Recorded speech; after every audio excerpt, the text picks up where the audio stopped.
하나님 말씀 빌립보서 2장 12절부터 18절 말씀입니다. 빌립보서 2장 12절부터 18절 말씀입니다.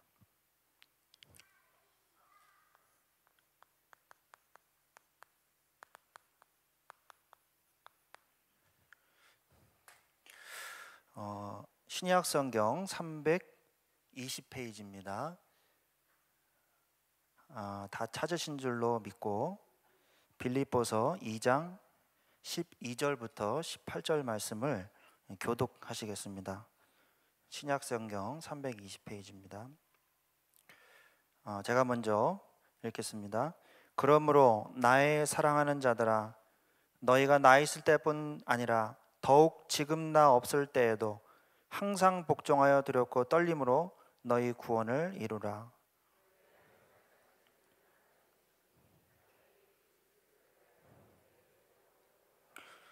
모든 일을 원망과 시비가 없이 하라.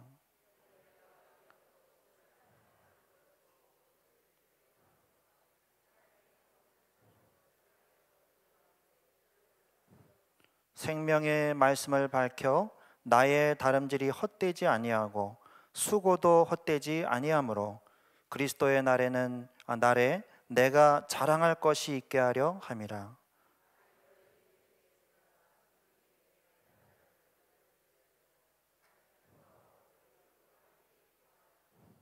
같이 읽겠습니다. 이와 같이 너희도 기뻐하고 나와 함께 기뻐하라. 아멘. 13절에 보니까 너희 안에서 행하시는 이는 하나님이시니 자기의 기쁘신 뜻을 위하여 너희에게, 바로 우리에게 소원을 두고 행하게 하신다고 말씀하고 있습니다. 15절에도 어그러지고 거스르는 세대 가운데서 하나님의 흠없는 자녀로 세상에서 그들 가운데 빛들로 나타내며 생명의 말씀을 밝혀 나의 다름질이 헛되지 아니하고 이렇게 말씀하고 있습니다. 하나님께서는 하나님의 자녀에게 이미 세상을 이길 수 있는 답을 주셨습니다. 주셨기 때문에 이미 우리는 이긴 것을 가지고 사는 것이고, 이미 우리는 얻을 것이 아니라 얻은 것을 가지고 사는 것이고, 이미 하나님께서 완전히 영원히 단번에 이루어 놓으신 복음을 가지고 우리는 세상에서 승리하며 살도록 창조되어진 하나님의 이 자녀인 줄로 믿습니다. 그래서 우리는 해 나가는 것이 아니고 이미 완성된 축복을 우리의 삶의 현장에서 여유를 가지고, 영적 여유를 가지고, 조바심이 아니라, 갈등이 아니라, 근심이 아니라, 염려가 아니라 하나님이 예배해 놓으신 하나님의 축복을 하늘 보좌에 미리 쌓아놓은 하나님께서 준비하신 축복을 누리면 되는 것입니다. 그것이 바로 전도자의 응답입니다.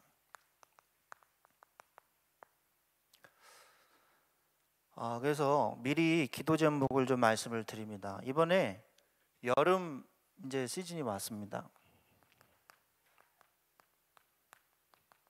여름 시즌이 왔기 때문에 여러분들이 후대를 놓고 집중해서 기도해 주셔야 될 그런 시간표입니다.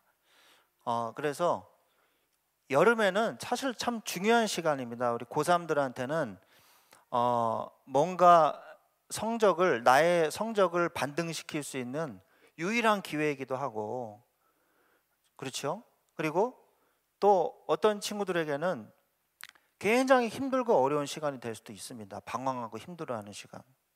그리고 교회 안에 있는 우리 친구들은, 훈련 속에 있는 친구들은 하나님의 큰 응답과 비전을 발견하는, 자신이 이전에 살아왔던 삶의 방식, 무기력하고 생각이 없고 또 나에 대한 비전도 발견되어지지 않아서 늘 갈등이 되는 다람쥐 쳇바퀴 도는 그런 생활의 삶 속에서 빠져나오는, 비전을 발견하는, 은혜를 진짜 발견하는 그런 중요한 시간이 될 수 있는 게 이번 여름의 시간들입니다. 그래서 우리 아이들에게 복음이 심겨질 수 있도록 기도를 부탁을 드립니다. 결국 여러분의 자녀들이고 여러분의 후대들 아니겠습니까? 여러분이 가정에서 제일 귀한 게 남편이겠습니까? 부인이겠습니까? 자녀들 아니겠습니까? 솔직히 말씀해 보십시오. 자녀들 아니겠습니까? 자녀들이 제일 귀하잖아요. 여러분의 자녀들뿐만이 아니라 우리 모두의 이 자녀들을 놓고 기도해 주시기를 바랍니다.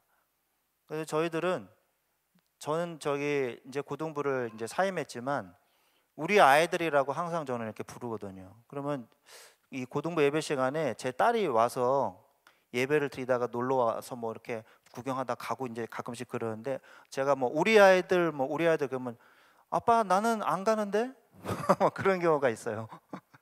너 아니고 우리 애들. 아니 그러니까 우리 애들이 왜 저 오빠들이 왜 우리 애들이야? 아빠한테는 우리 애들이야. 아빠한테는 내 자녀야. 영적인 내 자녀들이야. 그렇게 얘기를 한 것이 기억이 납니다. 그래서 내 자녀들이라 이렇게 마음을 품어주시고, 우리 태영아 뱃속에 있는 아기에서부터 시작해서 우리 청년에 이르기까지 정말 이 사랑하는 후대들을 위해서 기도해 주시기 바랍니다.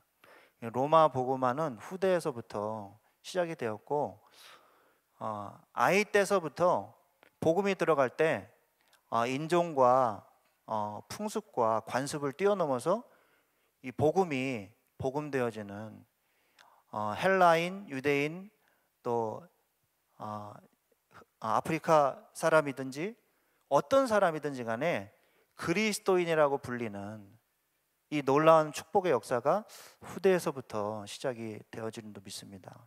모든 것을 초월하고 오직 복음을 심길 수 있는 중요한 이 시간이 후대이기 때문에, 그래서 이 축복을 같이 함께 누리시기를 예수 그리스도의 이름으로 부탁드립니다. 그래서 우리는 전도자의 응답을 받아야 됩니다. 근데 제가 많은 분들을 보니까 복음을 알고는 있습니다. 복음은 알고 있죠. 예수가 그리스도라는 사실을 알고 있고, 기도하면 응답받는다는 사실도 알고 있고, 전도해야 된다는 사실도 알고 있고, 다 알고 있습니다. 오늘의 말씀과 오늘의 기도, 오늘의 전도해야 된다는 것도 알고 있고, 전도 대상자도 놓고 기도해야 된다는 것도 알고 있고, 다 알고 있습니다. 그런데 안 돼요. 그런데 내 삶은 안 돼요. 계속해서 무너져요. 우리의 삶에서 그래서 반드시 응답받아야 될 것이 있습니다. 그게 바로 뭐냐면 첫 번째, 오직의 응답입니다. 오직의 응답이라는 것은 이것도 괜찮고 저것도 괜찮은 게 아니라 오직 이것만 된다는 것입니다. 교회에서 설교를 할 때 많은 목회자들이 이것도 설교하고 저것도 설교합니다. 성도들은 이 교회의 법과 교회의 이 문화가 있기 때문에 목사님의 말씀을 듣죠. 그러나 이것도 괜찮고 저것도 괜찮다고 하는 그 말씀을 계속 들으면 교회는 교회의 모습만 남고 복음은 없어진 껍데기뿐인 종교적 교회가 될 수밖에 없다는 사실을 성경에서, 교회사에서 이미 하나님은 우리에게 말씀해 주셨습니다. 우리의 가정도 마찬가지입니다. 오직 복음이 아니면 우리의 자녀를 제대로 양육할 수 없다는 사실을 우리는 뼈저리게 느껴야 되고, 우리의 삶 속에서, 우리의 직장 생활 속에서, 우리의 사업 가운데서, 우리의 인생 속에서 그리스도가 아니면 안 되는구나, 이 답을 빨리 내려야 됩니다. 안 그러면 어떤 일이 벌어지냐? 하나님의 말씀을 듣는 나는 고개를 끄덕이고 있지만 내 입은 아멘하고 있지만 내 마음속에 어딘가에서는 아닌데 라고 말하게 되는 것입니다. 그러면 엄청난 갈등이 일어납니다. 힘든 문제가 왔는데 교회는 된다고 얘기하는데 왜 난 안 될까? 오직의 응답을 발견하시기 바랍니다. 문제에 묶이지 마시고 왜 하나님은 나에게 이런 갈등과 어려움을 주셨는가? 원래의 자리로 돌아와서 내가 중직자고 내가 권사님이고 장로님이고 안수집사님이기 전에, 내가 목사이기 전에, 내가 맡은 일이 많기 전에, 내가 중요한 일을 하든 중요하지 않은 일을 하든 그 많은 일들을 어떻게 하든 간에 원래의 자리로 돌아와서 나는 과연 그리스도 안에서 오직의 응답을 받고 있는가? 현장 가서 말씀 전해 보십시오. 영적인 문제 가운데 시달리고 힘들고 어려워하는 사람이 윤리 설교를 들어가지고 치유되는 경우가 있습니까? 없습니다. 착하게 살아야 된다, 열심히 살아야 된다고 하는 그 말을 듣고 사단의 권세가 무너지는 경우는 절대 없습니다.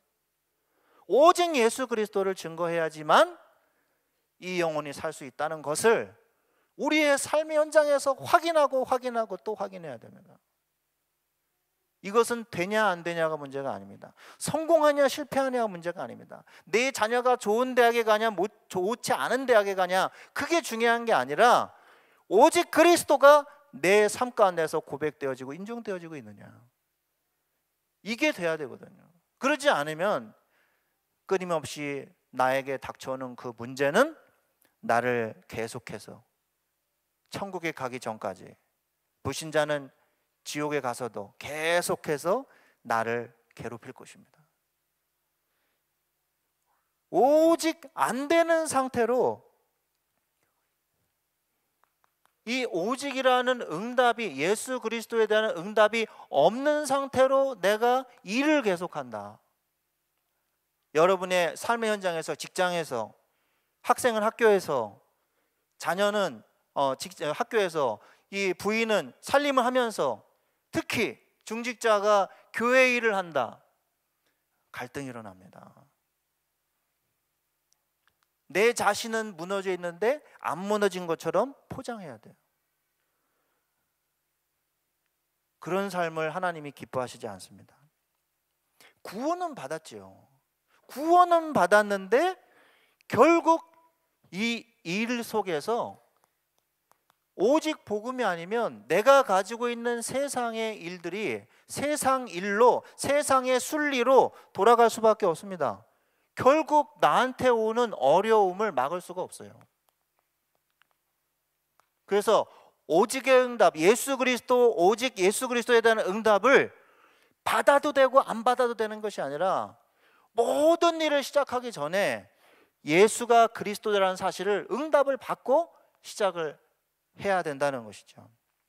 그래서 오직이 되어질 때, 나의 삶과 나의 인생은 오직 예수 그리스도밖에 없다는 이 나의 고백과 나의 인정이 되어지는 이 반석 위에서 나의 삶이, 나의 교회가 세워져야 되는 것이구나.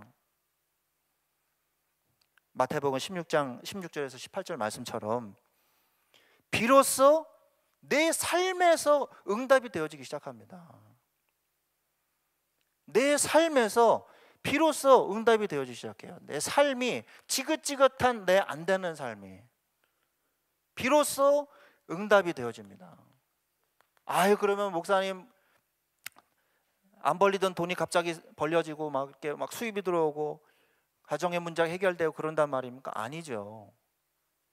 그것 때문에 내가 기뻐하고, 그것 때문에 내가 낙심하고, 돈이 있으면 내가 감사하고, 돈이 없으면 하나님을 원망하고, 자녀가 성적이 오르면 기뻐하고, 떨어지면 우울해하는 그런 존재가 아니라는 것을 발견하게 된다는 것입니다. 우리는 세상의 일과 세상의 성공에 따라서 우리의 신앙이 좌우되는 존재가 아니라 하나님의 자녀이기 때문에 기뻐하는 존재임을, 절대적 하나님의 이 소명과 사명을 발견하게 되는 것입니다. 그렇게 되면은 어떤 문제가 와도 우리는 쓰러지지 않는 반석과 같은 축복을 누리게 되는 것입니다. 내가 살아야 될 삶의 이유가 발견되는 것이 바로 오직의 응답입니다. 삶의 이유가 발견돼야 돼요. 빌립보서 1장 21절에 보니까 이는 내게 사는 것이 그리스도니 죽는 것도 유익함이라 그랬습니다. 세상에서 제일 큰 일이 뭘까요? 죽는 것이겠죠. 돈은 잃어버려도 괜찮고 다시 벌면 되지만 목숨은 잃으면 끝이지 않습니까? 제일 큰 일이 죽는 것이겠죠. 그러나 하나님은 우리에게 말씀을 통해서 죽는 것도 유익함이라. 어떠한 문제가 와도 그것이 너희들을 멸망시킬 수 없느니라. 하나님의 자녀는 죽는 것도 유익한 존재가 되어버렸습니다. 오직 그리스도 예수 안에서 내가 이 일에 대해서 더 이상 말할 필요가 없습니다. 더 이상 말할 필요가 없습니다. 내가 저 불구덩이 속에 들어가도 나는 들어가겠습니다. 하나님께서 나를 지켜주실 것입니다. 그러나 그리 아니하실지라도 나는 상관없습니다. 들어갈 겁니다. 나는 우상 숭배하지 않겠습니다. 다니엘의 세 친구들이 그런 고백을 했습니다. 그런데 하나님은 그들을 죽이지 않으셨습니다. 오직의 응답을 내려야 돼요. 그래서 이때 디모데후서 2장 1절에 보니까 사도 바울이 디모데 목사님에게 뭐라고 말씀하십니까? 야, 목회를 잘하려면 사람을 잘 다스리고 사람을 잘 봐야 돼. 너 하려면 재정을 잘 관리를 해야 돼. 중직자들을 잘 훈련시켜야 돼. 그런 말을 한 것이 아니라 그리스도 예수 안에 있는 은혜 가운데서 강하라 그랬습니다. 세상을 이기고 세상을 살아갈 수 있는 가장 중요한 힘이 뭐냐면은 그리스도 예수 안에 있는 은혜 속에서 강한 것입니다. 항상 여러분 자신을 바라보십시오. 나는 지금 그리스도 예수 안에 있는 은혜 가운데서 강해지고 있는가?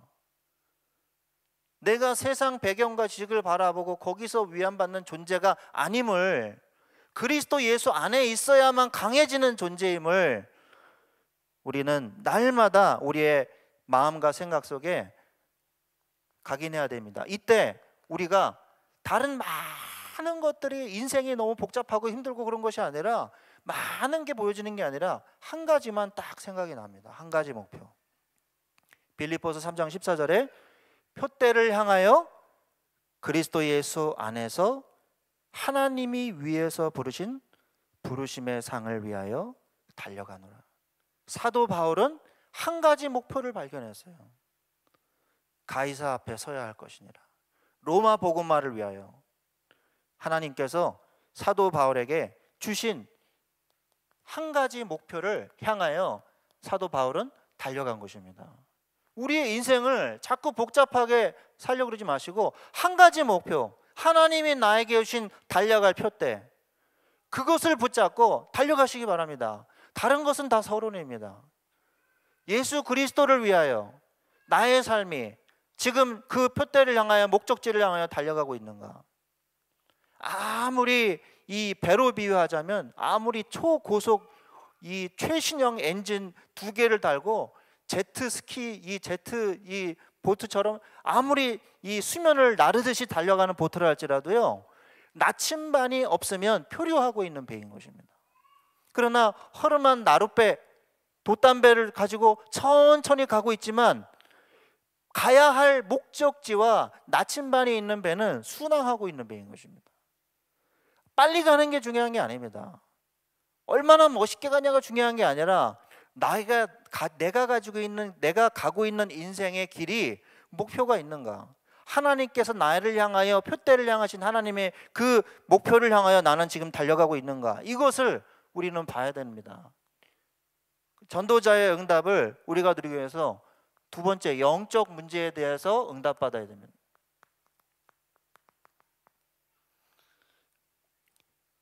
영적 문제는 누구나 있죠. 영적 문제는 누구나 있습니다. 그래서 영적인 문제가 아닙니다. 저도 있고 여러분들도 있고 누구나 연약한 것, 남에게 보여주고 싶지 않은 나의 죄악된 모습, 그러나 버리지 못하는 그런 것들이 있습니다. 성경에는 사단이 활동하고 있는 일에 대해서 이 혼미와 또 미혹이라는 것이 있습니다. 혼미라는 것은 뭐냐? 이것이 진리고 이것이 비진리인지 알지 못하게 하는 것을 혼미하게 만든다고 합니다. 그럼 미혹은 뭡니까? 내가 이것이 옳고 이것이 나쁘다는 것을 알고 있어요. 이것이 하나님의 뜻이고 이것이 하나님의 뜻이 아니라는 걸 알고 있으나 내가 하나님의 뜻이 아닌 것을 선택하도록 하는 것을 미혹이라고 그럽니다. 내가 알고 있어요, 하나님의 뜻이 뭔지. 근데 그렇게 가지 못하는 것이죠. 왜요? 내 육신의 소욕이 하나님을 향하는 그 소욕보다 더 강하기 때문입니다. 영적 문제 때문입니다. 영적 문제는 누구나 있습니다. 그래서 하나님은 우리에게 수고하고 무거운 짐진 자들아 다 내게로 오라고 그랬습니다.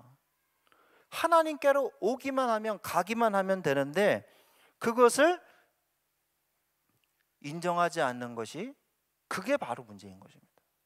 자신의 영적 문제는 있어요. 그러나 그것을 인정하지 않는 것이 문제예요.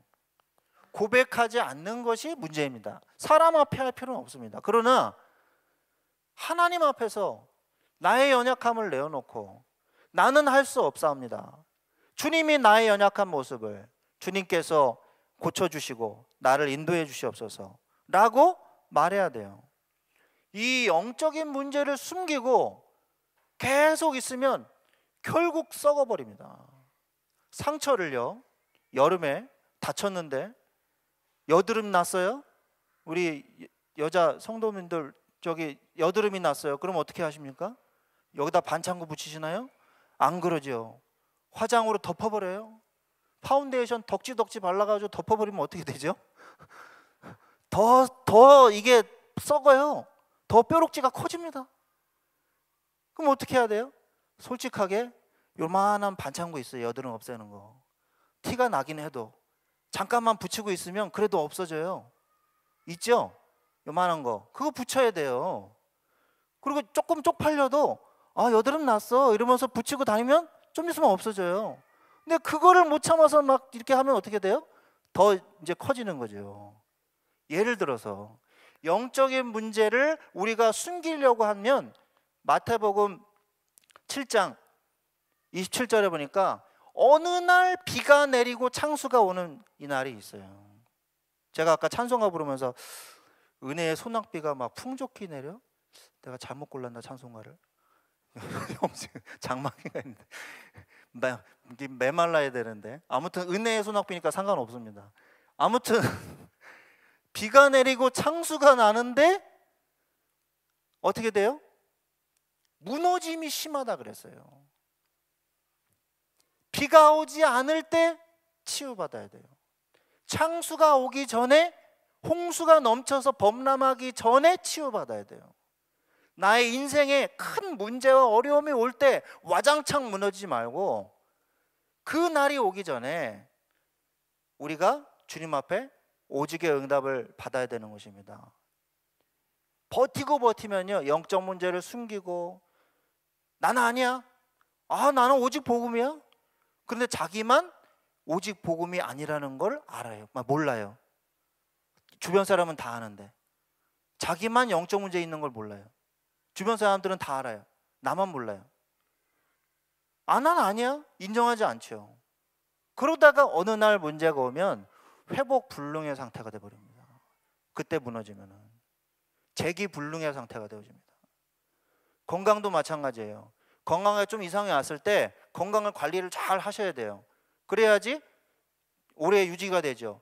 괜찮을 거야 이러면서 놔두면 어떻게 됩니까? 어느 날 그게 큰 병 돼가지고 건강이 무너지면 다시 회복하기가 힘들지 않습니까? 그죠? 무너진 건강을 회복하기는 쉽지가 않죠. 이상이 있을 때 건강을 관리해 줘야죠. 우리에게는 영적 문제가 있을 수 있습니다. 나쁜 게 아닙니다. 그럴 수 있어요. 그런데 그것을 인정하지 않고 그냥 내버려 두면 안 되는 것이죠. 왜 우리가 영적 문제를 지금 응답을 받아야 되냐? 전도할 때 이 영적 문제가 터지기 때문입니다. 전도하려고 할 때 문제가 일어나요. 우리의 이 숨겨져 있던 나의 열등감, 내 속에 있었던 내 이 영적 문제, 이게 터지는 거예요. 그래서 무너지는 이 전도자들을 저는 참 많이 봤습니다. 너무 참 안타까웠습니다. 그래서 우리가 발견하기만 하면 됩니다. 무엇을 발견하냐? 문제를 집중하지 마시고, 대부분의 사람은 어떻게 라고 말하거든요. 어떻게 해결할까? 방법. 그게 아니라 아까 1번에서 얘기한 것처럼 그리스도를 발견해야 돼요. 제정신을 차리고 그리스도를 발견하게 될 때, 왜 그리스도를 발견하냐? 그리스도를 발견할 때 나를 발견할 수 있기 때문입니다. 나를 발견해야 돼요. 내가 누군가? 내가 하나님의 자녀거든요. 나는 문제 속에서 쓰러지는 존재가 아니라 문제와 상관없이 하나님의 뜻을 이루어 나가는 존재거든요. 그래서 이때부터 문제와 상관없이 복음과 전도가 되어지기 시작합니다.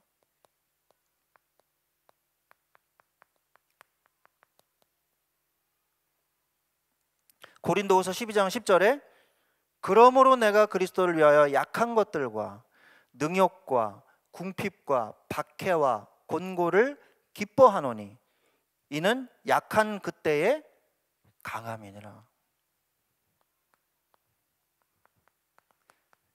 약할 때, 내가 영적 문제가 있고 연약한 부분이 있고 남들보다 못한 부분이 있어서 늘 힘들고 어려워하는 그 부분이 있음을 내가 인정하고 하나님 앞에 나아갈 때 그때 강해지는 것입니다. 내가 약할 그때에 곧 강함이 되라. 하나님은 내 능력이 얼만큼 되는지, 내가 얼마만큼 신앙생활을 잘해가지고 많은 공덕을 쌓았는지가 중요한 것이 아니라 얼마만큼 그리스도를 인정하고 얼마만큼 내가 누구인지를 깨닫기를 원하시는 것입니다. 이때 하나님께서는 나를 통해서 역사하실 수가 있는 것입니다. 상처와 연약함을 하나님 앞에 인정하고 고백할 때 하나님이 치유하시고 나를 주님의 온전한 도구로 쓰실 줄로 믿습니다. 세 번째로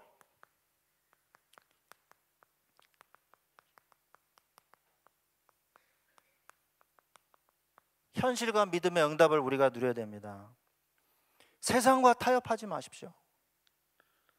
세상과 은근히 타협해야 될 때가 있습니다. 타협하지 마십시오.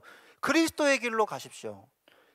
왜냐하면 세상과 타협하지 말아야 될 이유가 있습니다. 마태복음 28장 20절에 세상 끝날까지 내가 너희와 함께 하신다고 약속하셨기 때문입니다. 굳이 타협할 필요 없습니다. 넓은 길로 가라고 세상은 우리를 말합니다. 편한 길로 가라고 얘기합니다. 하나님의 길로, 하나님이 함께 하시는 길로 가십시오. 그 길이 좁아 보이고 위험해 보이고 험난해 보인다 할지라도 하나님이 함께 하시는 길로 가십시오. 그래야지만 넓은 길로 가는 자는 실패하지만 좁은 길로 가는 자가 승리하는 것입니다. 마치 철로역정처럼. 그래서 우리의 경제를 응답받아야 될 줄로 믿습니다. 실패하는 사람과 성공하는 사람이 있습니다. 실패자와 성공자가 있습니다. 제가 현장에서 전도하면서 본 바로는 그 사람이 어떤 일 때문에 실패하는 경우는 거의 없어요. 그 일이 실패하는 일이기 때문에 그 사람이 실패했다? 그런 건 없습니다. 계속 힘들어하고 실패하는 사람을 보면 그 사람이 실패하는 사람이에요. 실패하게끔 자꾸 그 사람의 생각과 그 사람의 이 모든 습관과 모든 품성이 실패할 수밖에 없게끔 하고 있어요. 그래서 실패하는 거거든요. 성공하는 사람을 제가 가만히 봤습니다. 그 사람은 성공할 수밖에 없는 일을 해요.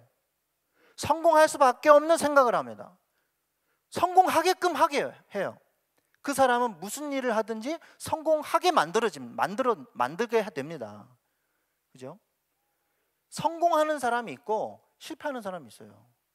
그래서 가만히 보면 자꾸 실패하는 쪽으로 가요. 성공하는 길이라고 얘기하면서 자꾸 손해보고 실패하고 낙심되는 일 쪽으로 가요. 그리고 결정적인 순간 아닙니까, 그때가. 근데 그 결정적인 순간에 성령 인도를 받지 않아요. 그 결정적인 순간에 목회자의 말을 무시해요. 그리고 자기가 선택한 분명히 이건 성공할 거야 라는 그 확신에 찬 그 길로 가서 실패합니다. 정말이에요. 결정적인 그 순간에 딱 아유 목사님 어쩌고 저쩌고 막 아유 그래요 목사님 말씀 아유 아멘 할렐루야. 그런데 결정적인 순간에 아유 그래 이 길로 가야지. 아유 왜 이 길로 가? 이렇게 해야지 성공하지. 이러면서 실패 길로 가요. 너무 안타까워요. 아니 경제에 대해서 제가 뭘 알겠습니까? 제가 봐도 실패할 것 같은데 성공한다 그러고 가요. 우리는 경제의 응답을 받아야 됩니다. 그래서 하나님의 우리의 일, 우리의 사업, 우리의 모든 이 생업이 하나님의 일임을 먼저 고백해야 됩니다. 하나님이 주인 되셔야 돼요. 저는 어떤 분에게 이렇게 질문합니다. 몇 식구세요? 아, 저희 집은 4식구입니다. 아니죠. 5식구죠. 그리고 저기 눈치 빠르신 분들은 아, 아멘 이러세요. 근데 아닌데요. 5식구, 4식구인데요. 5식구예요. 아닌데요. 왜 자꾸 그러세요? 하나님이 가장이시지 않습니까? 그러니까 5식구죠. 그러면 이 회사의 주인은 누구시죠? 하나님이시죠. 하나님이 주인 되셔야 돼요. 나는 직원 돼야 되고 하나님이 나와 함께 하셔야 돼요. 하나님께서 나와 함께 하시는 축복을 누리시기를, 여러분의 생업의 현장, 사업의 현장에서 주님이 주인 되시는 축복을 누리시기를 예수님의 이름으로 축원드리겠습니다. 하나님의 사업과 일이심을 고백하십시오. 욥기서 1장 21절에 보니까 욥이 뭐라고 고백합니까? 내가 모태에서 알몸으로 나와 싸운즉 또한 알몸이 그리로 돌아올지라. 주신 이도 여호와시오 거두신 이도 여호와시오니 여호와의 이름이 찬송을 받으실지니이다 하고 그랬습니다. 주시는 분도 가져가시는 분도 하나님이십니다. 인생의 모든 필요와 모든 공급을 하나님이 알고 계십니다. 참새도 하나님이 입히시고 먹이시기 때문에, 하나의 들풀도 하나님이 돌보시기 때문에 죽지 않고 있는 것입니다. 내가 능력이 있기 때문이 아니라 하나님이 축복하셨기 때문에 우리가 경제 축복을 바라는 거죠. 그러면 하나님을 바라봐야죠. 하나님께서 나와 함께 하시기 때문에 세상의 경제 원리를 버리시기 바랍니다. 세상의 경제 원리가 아니라 하나님의 복음의 경제 원리를 회복하시기를 바랍니다. 복음의 경제 원리를 우리가 회복해야 됩니다. 하나님의 경제 원리를 회복하십시오. 세상이 돌아가는 원리가 복음과 전도 속에 있음을 깨닫는 자가 경제의 축복을 누리는 것입니다. 마태복음 24장 14절에 말씀하시지 않습니까? 세상 이 천국 복음이 온 세상에 전파된 다음에 그제야 끝이 온다 그랬습니다. 그러면 천국 복음이 끝까지 증거될 때까지 경제는 돌아간다는 얘기거든요. 뭐 중심으로요? 복음 중심으로. 하나님께서는 복음 중심으로 하나님께서 필요한 자에게 복음의 경제를 주신다는 사실을 우리가 믿는 전제 하에서 이 일을 감당해야 될 줄로 믿습니다. 우리에게 또 현실이 뭡니까? 경제입니다. 이 가정입니다. 우리가 가정의 문제를 어떻게 접근해야 되겠습니까? 하나님 앞에서.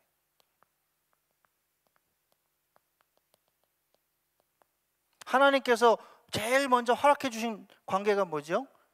하나님과 나와의 관계거든요. 하나님과 인간의 관계거든요. 이 관계를 허락하시고 부부 관계를 허락해 주셨거든요. 부부 관계를 허락하신 다음에는 부모 관계를 허락하셨고, 그 다음에는 형제 관계를 허락하셨고, 하나님께서 이 사회를 구성하셨거든요. 그래서 가족이 먼저 화평하려면 각자 개인이 하나님을 바라봐야 돼요. 자녀한테 잘하는 게 중요한 게 아니라 남편과 부인에게 잘해야 돼요. 그래야 부모 관계가 회복이 됩니다. 부모 관계가 회복이 돼야 형제 관계도 회복이 됩니다. 이미 많은 메시지가 나왔기 때문에, 그래서 중요한 게 뭐냐? 가정에서부터 말씀 운동을 시작하십시오. 가정에서. 제가 한 10년 정도 말씀 운동을 계속 한 데가 있어요. 제가 그 교사 세미나 때 한번 얘기한 적이 있었는데, 모든 두려움과 이 영적 문제가 다 해결되어지는 거예요. 가문에, 가정에 남한테 얘기하지 못하는 그런 문제가 있지 않습니까? 그게 완전 다 해결되는 거예요. 가정에서 계속 말씀 운동하니까. 이 직장 현장도 마찬가지입니다. 직장 현장에서 말씀 운동하십시오. 그래서 계속해서 영적인 중심을 가지고 주의 일을 감당할 수 있도록 말씀 운동을 하십시오. 가정에서 말씀 운동하십시오. 세 번째, 질병입니다. 병이 찾아올 때 우리는 어떻게 해야 됩니까? 오늘 이 성경 구절을 읽은 이 빌립보서 2장 25절에서 27절 말씀에 보니까 에바브로디도라는 사람이 나옵니다. 이 사람은 루디아를 통해서 이 세워진 빌립보의 교회의 감독이었습니다. 교회 담임 목사님이었어요. 빌립보에. 그런데 사도 바울이 감옥에 갇히게 되자 믿음이 충만한 이 에바브로디도 목사님을 그 감옥에 있는 현장으로 파송해서 사도 바울을 돕도록 합니다. 그런데 이 에바브로디도가 여행 중에 큰 중병을 얻었어요. 질병을 얻었어요. 그 질병 가운데 거의 죽게 될 정도로 질병을 얻었어요. 그런데 그 목사님이 성경 말씀에 보니까 내가 죽게 돼가지고 너무 힘들고 어렵고 내 인생은 왜 이렇게 꼬이고 왜 이렇게 고통스럽지? 라고 말한 것이 아니라 내가 아픈 것으로 인해서 우리 빌립보 교회 성도들이 걱정하면 안 되는데, 내가 교회에 폐를 끼치면 안 되는데, 내가 아픈 것으로 인해서 우리 성도들이 또 걱정하면 안 되는데, 그것을 걱정했다고 성경은 말씀하고 있습니다. 얼마나 참 감동입니까? 병은 이미 우리를 이길 수가 없습니다. 고린도후서 7장 10절에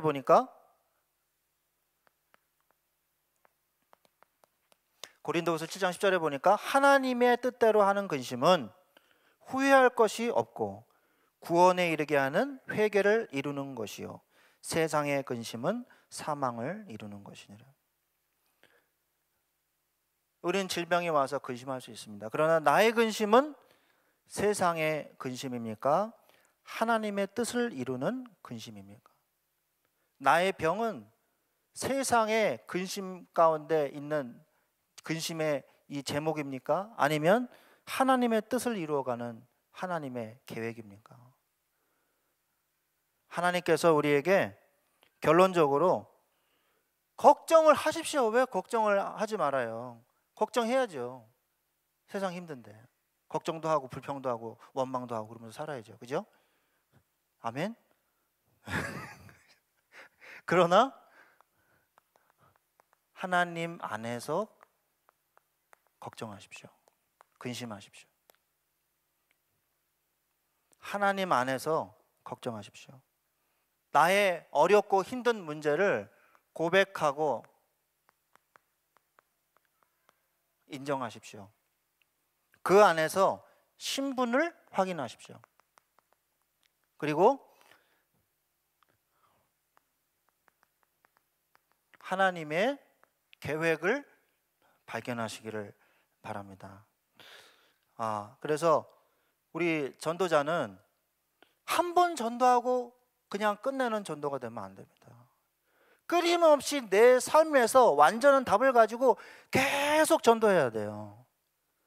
내가 주님이 부르시는 그날까지. 일회성으로 단회성으로 그치면 안 되고 내 삶에서 끊임없이 전도운동이 일어나야 되고 계속해서 양육해야 되고 교회화시켜야 되고 제자화시켜야 되고 그리고 재파송해야 됩니다. 이 삶 가운데 응답이 되기 위해서는 전도자는 이 응답을 받아야 돼요. 오직의 응답, 영적 문제에 대한 응답, 현실과 믿음 사이에서 오는 응답, 가정의 문제, 경제의 문제, 질병의 문제.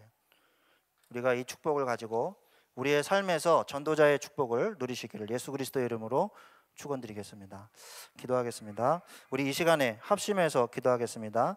하나님, 나에게 나의 모든 전도의 전도자의 삶을 가로막는 모든 것들을 다 버리게 하시고 응답받게 하시고 하나님께서 주시는 새로운 마음으로 오직의 응답을, 영적 문제에 대한 응답을, 또 현실과 믿음 사이에서 갈등하는 그 가운데 참된 응답을 받는 시간이 되게 하여 주시옵소서. 우리 합심해서 기도하시겠습니다.